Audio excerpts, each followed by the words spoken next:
Welcome to the Tech Egg. Don't get scrambled. Enjoy the video. You begin by preparing both devices. Make sure Wi-Fi and Bluetooth are on and both are on the same network. This reduces discovery issues. Open Settings, tap Connection and Sharing, then choose Cast or Screencast. You want the Oneplus to search. Once done, watch the list populate and select the target display name. If a PIN prompt appears, enter it on your phone to pair. This first step gets the link started, so proceed without unnecessary delays. You're initiating the handshake now. Next, you decide how the screens work together. Select Multi-Screen for app continuity, Mirror to duplicate, or Extend to expand your workspace. Once selected, press the settings gear to tweak resolution and orientation. Lower resolution if you notice lag.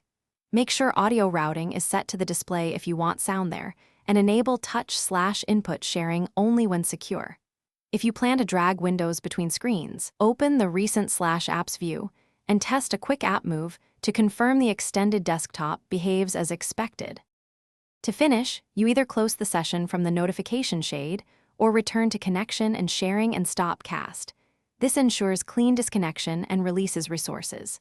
If the screen stutters or drops, restart Wi-Fi and toggle cast.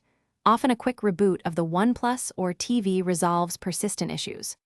Also, check for firmware or OS updates on both devices, because manufacturer fixes often cure compatibility bugs. One key troubleshooting tip: if discovery fails, temporarily create a mobile hotspot and join both devices to it to isolate network problems.